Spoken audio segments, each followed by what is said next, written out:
Bismillahirrahmanirrahim. Assalamualaikum warahmatullahi wabarakatuh to all brothers and sisters. My name is Nurul Shazwan binti Ilyas. I am from International Institute of Islamic Thought and Civilization, i-STET IIM. Inshallah, I will present my research article entitled Islamic Revivalism in Malaysia, the Role and Contribution of Malaysian Islamic Youth Movement, or better known as ABIM. First and foremost, I would like to thank my lecturer, Prof. Imtiaz Ahmed Shaukat Al Yusuf, for guiding me throughout the writing, and not to forget my three fellow friends, Farhan, Nahid, and Atika. This research endeavors to comprehensively analyze the nuanced role and significant contributions of ABIM in fostering an Islamic generation characterized by heightened awareness. The study will center on ABIM's role and contributions in preaching activities, specifically through dissemination of Islamization concepts. The study will also look into ABIM's role in establishing institutions and cultivating healthy ties with non-Muslims and the international community. Next, let's go to the origins and objectives of ABIM. The Malaysian Islamic Youth Movement, commonly known as ABIM, was founded in 1971 by a group of student leaders and intellectuals, with Anwar Ibrahim, a prominent figure in Malaysia's political landscape, being one of the key founders. The movement emerged during a period of heightened Islamic consciousness among Malaysia's Muslim youth as part of the broader Islamic revivalist trend both globally and locally.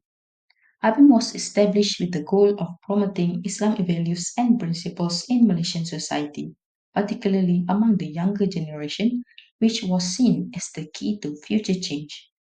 ABIM's founding was a response to the perceived secularization and westernization that were affecting Malaysian society during its modernization process.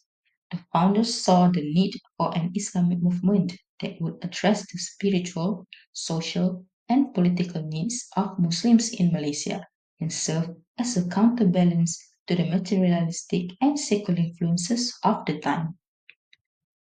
The core objectives of ABIM are: number one, strengthening the Islamic education and awareness among youth. One of ABIM's primary goals was to enhance religious education and awareness, especially among the youth. They sought to empower young Muslims with a strong foundation in Islamic knowledge, enabling them to navigate the challenges of modern society while staying true to their faith. This was achieved through religious seminars, education programs, publications, and establishing Islamic schools and institutions. Number two, advocating for Islamic socio-political reforms. ABIM did not restrict itself to religious education alone. The movement also called for socio-political reforms that aligned with Islamic teachings. ABIM believed that Islam should play a larger role in shaping Malaysia's political, legal, and economic systems. This reform agenda included promoting justice, fairness, and governance based on Islamic principles, with the aim of creating a society where Islamic values were fully integrated into the public sphere. Engaging in da'wah or Islamic outreach. Da'wah or Islamic propagation was a crucial part of ABIM's mission. The movement engaged in various outreach activities aiming to spread Islamic teachings and values not only within the Muslim community but also to the broader Malaysian society. ABIM's da'wah efforts focus on fostering unity among Muslims, promoting moral values, and encouraging a return to Islamic practices in everyday life. Here are the prominent figures on the establishment of ABIM.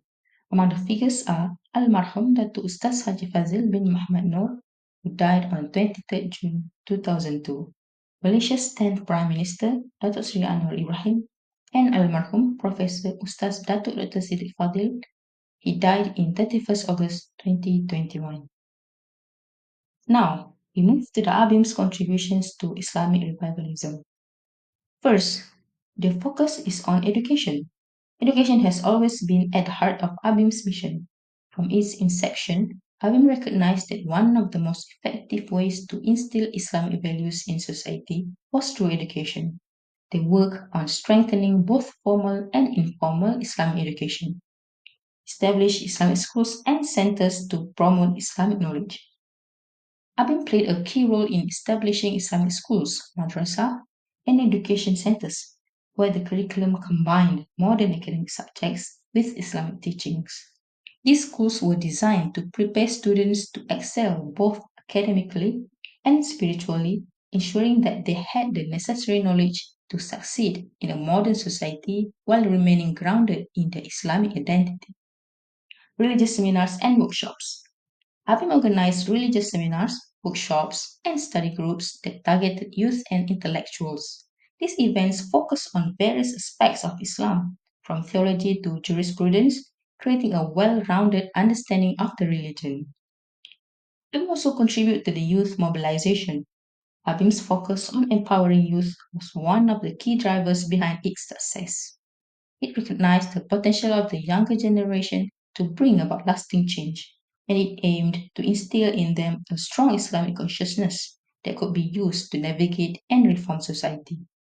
Encouraging youth activism.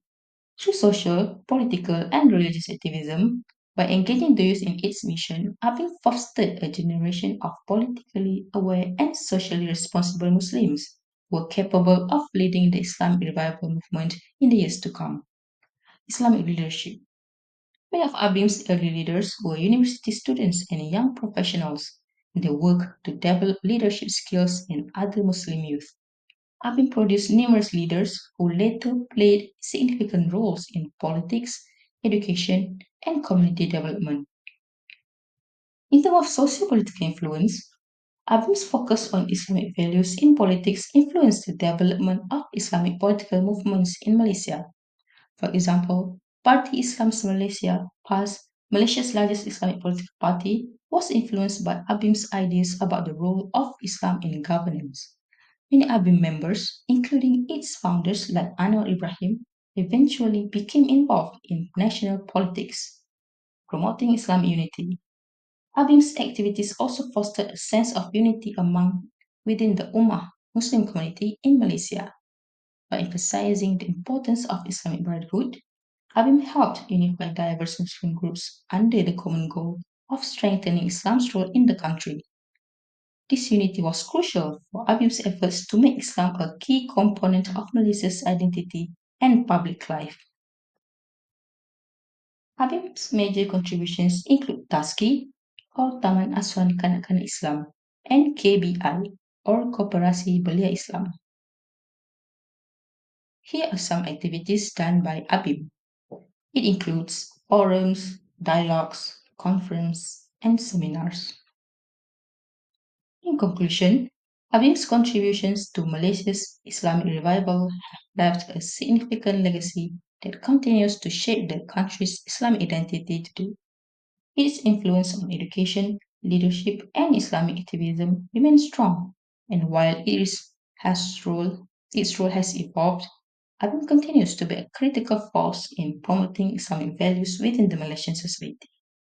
Through its enduring focus on education, community work, and social reform, ABIM remains a cornerstone of Malaysia's Islamic movement.